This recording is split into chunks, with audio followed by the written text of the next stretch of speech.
চলতি বছর এইচএসসি পরীক্ষা হচ্ছে না। যে রুটিন প্রকাশ করেছে 11 আগস্ট থেকে, সেই রুটিনে পরীক্ষা কোনোভাবেই সম্ভব না। কথাটা আমি কেন বলছি? হ্যাঁ, শিক্ষা মন্ত্রণালয়ের কর্মকর্তাদের সাথে কথা বলে বা তাদের সাথে বোর্ডের কিছু কর্মকর্তাদের সাথে কথা বলে তারা যে ইঙ্গিত দিয়েছে সেই পরিপ্রেক্ষিতেই কথাটা বলা। পরীক্ষা শেষ করে চুপচাপ বসে না থেকে দক্ষতা বৃদ্ধি করো এবং পড়াশোনার পাশাপাশি আয় করার একটি গুরুত্বপূর্ণ কোর্স নিয়ে আলোচনা করব ভিডিওর শেষে।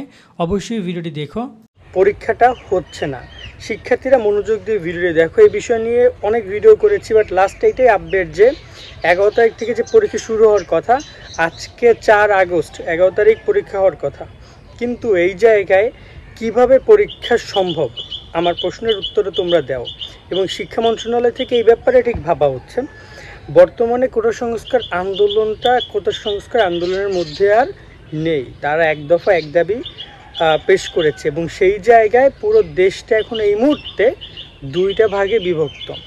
এবং এখানে যদি বলি সংঘাত, এখানে যদি বলি সংঘর্ষ, এখানে যদি বলি হামলা, ধাওয়া পাল্টা দেওয়া, এখন এই শব্দগুলো যেন নিয়মিত সঙ্গী হয়ে যাবে বাংলাদেশের জনগণের সাথে। তো সেই জায়গায় পরীক্ষা কিভাবে সম্ভব? তোমার কি মনে হয় পরীক্ষা আদৌ পসিবল? এই পরিবেশে তারা পরীক্ষা নিতে পারবে এবং সেই পরিবেশটা কি 5 দিনের মাথায় ঠিক হয়ে যাবে? অফকোর্স না। এখানে 2-3 দিনের মধ্যে, এমনকি এটা আজকেও হইতে পারে, কালকেও হইতে পারে, বিশেষ করে কালকে পরশুর মধ্যে সম্ভাবনা সবচেয়ে বেশি যে তোমরা নোটিশ পেয়ে যাবা যে পরীক্ষাটা পুরোপুরি অনির্দিষ্টকালের জন্য স্থগিত। এবং সেটা কবে হবে সেটা কেউ জানে না, একদম শব্দটা হবে অনির্দিষ্টকালের জন্য স্থগিত। নতুন রুটিন কবে দিবে সেটা একমাত্র শিক্ষা মন্ত্রণালয় জানে। তবে সেই রুটিনও শিক্ষা মন্ত্রণালয় থেকে কোনোভাবেই এখন পাবলিক তারা করবে না, বা তারা এই ব্যাপারটা কোনো কিছু বলবেই না। কারণ এখন পর্যন্ত নতুন রুটিন নিয়ে কথা হবে তখন যখন দেশ স্বাভাবিক হবে। তবে এই জায়গায় বর্তমানে একটু বলি, শিক্ষামন্ত্রীর বাসভবনে গতকালকে হামলা হয়েছে, অনেক ধরনের ঘটনা ঘটেছে। আবার অন্যদিকে এইচএসসি পরীক্ষার্থীরাও বয়কটে ডাক দিচ্ছে, তারা পরীক্ষা অংশগ্রহণ করবে না, তাদের বন্ধু বান্ধবদেরকে অলরেডি কিন্তু ছাড়াও হয়েছে। মূল কথা হচ্ছে পরিবেশটা কিন্তু অন্যরকম, পুরো ঘোলাটে পরিবেশ। এই জায়গায় শিক্ষা মন্ত্রণালয় কোনোভাবে পরীক্ষা নিতে পারবে না, সেই পরিবেশ পরিস্থিতি নেই। সেক্ষেত্রে 11 তারিখে পরীক্ষা তোমাদের হচ্ছে না, তোমরা শিওর থাকো। নতুন রুটিন তোমরা পাবা, তবে সেটা কবে হইতে পারে সে ব্যাপারটা নিয়ে কনফিউশন। এই জায়গায় একটা প্রশ্ন তোমরা করতে পারো যে ভাইয়া তাহলে কি অটোপাসে কোনো সুযোগ আছে কিনা? এটা আমরা অটোপাস শব্দটা এই মুহূর্তে উড়াই দিতে চাই না। হ্যাঁ, সুযোগ আছে, হইতেও পারে এমনটা। কারণ যদি দেখা যায় যে কোনো কারণে পরীক্ষা হচ্ছেই না, তখন তোমাদেরকে তো বের করতে হবে। আর তোমরা তো অলমোস্ট পরীক্ষা দিয়েছো, কারো হয়তো বা 3টা, কারো 4টা, কারো 5টা পরীক্ষা বাকি আছে, বাট অধিকাংশ পরীক্ষা বা 6টা পরীক্ষা বাকি আছে।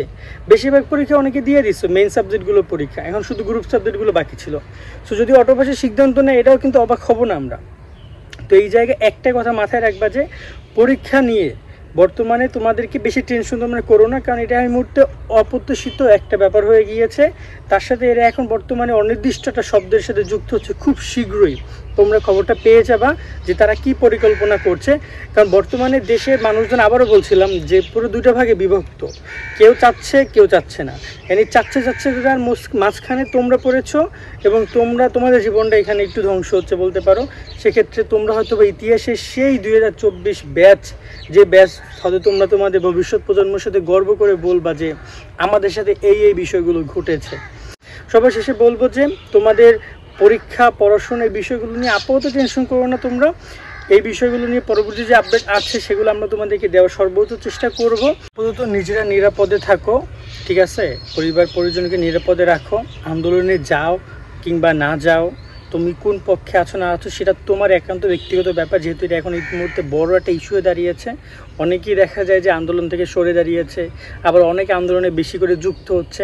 তো সেটা তোমার ব্যাপার, কিন্তু সাবধানে থাকো। পরীক্ষা নিয়ে আপাতত কোনো ধরনের টক করেই না, ঠিক আছে? এই বিষয়টা এই মুহূর্তে আপাতত বাদ দাও। 11 তারিখ না 12 তারিখ না কি পড়বো না পড়বো এগুলো এই মুহূর্তে পুরোপুরি বাদ দাও।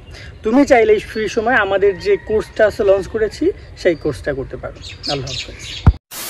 পরীক্ষার পরবর্তী সময়ে তোমরা অহেতুক সময় নষ্ট না করে বিভিন্ন ট্রেনিংয়ের মাধ্যমে তোমাদের স্কিল ডেভেলপ করতে পারো। এক্ষেত্রে আমার অ্যাডভাইস থাকবে খোঁজখবর নিয়ে একটি সুন্দর গুছানো ট্রেনিং কোর্সে যুক্ত হও এবং সেটা কমপ্লিট করো। তোমরা যদি কম্পিউটার আর ইন্টারনেট চালাতে পারো তাহলে eFarm Bangladesh real time project base e commerce entrepreneurship training program তোমার জন্য বেস্ট হবে। কেন বেস্ট, কী কী সুযোগ তুমি পাবা চলো একবার দেখে নেই। যেহেতু এটা একটা project base e commerce entrepreneurship training program, তাই ই কমার্স বিজনেস সম্পর্কে সব কিছু তুমি শিখতে পারবা এবং বাস্তব অভিজ্ঞতা পাবা। নিজে একটি ই কমার্স ব্যবসা দাঁড় করানো অথবা চাকরির ক্ষেত্রে অন্যদের থেকে এগিয়ে থাকবা। এই একটা ট্রেনিং প্রোগ্রামেই তুমি web development, web management, digital marketing, social media management, graphic design সহ ই কমার্স বিজনেস সম্পর্কে সব কিছু শিখতে পারবা। কোর্স শেষ করার পর তোমরা ইফার্ম বাংলাদেশ স্টুডেন্ট কনসাল্টিং গ্রুপে জয়েন হয়ে ইফার্ম বাংলাদেশের নির্দিষ্ট প্রজেক্টে কাজ করে পড়াশোনার পাশাপাশি ইনকাম করতে পারবা, যার অভিজ্ঞতা তোমার সিভিতে উল্লেখ করা থাকবে। গ্র্যাজুয়েশন শেষ করে ইফার্ম বাংলাদেশে ইন্টার্ন হিসাবে জয়েন করতে পারবা। প্রতিষ্ঠানটিতে চাকরির দরজা আজীবনের জন্য খোলা থাকবে। উদ্যোক্তাদের জন্য এই ট্রেনিংয়ের ফি 15,000 টাকা। আমাদের চ্যানেলের রেফারেন্সে যারা যাচ্ছ তোমাদের জন্য 50%-এর বেশি ডিসকাউন্ট দিয়ে ট্রেনিং ফি মাত্র 7,000 টাকা। তোমাদের পরীক্ষা শেষ হলেই ট্রেনিং সেশন শুরু হবে। টোটাল 2 ঘন্টা করে 15টা ক্লাস হবে।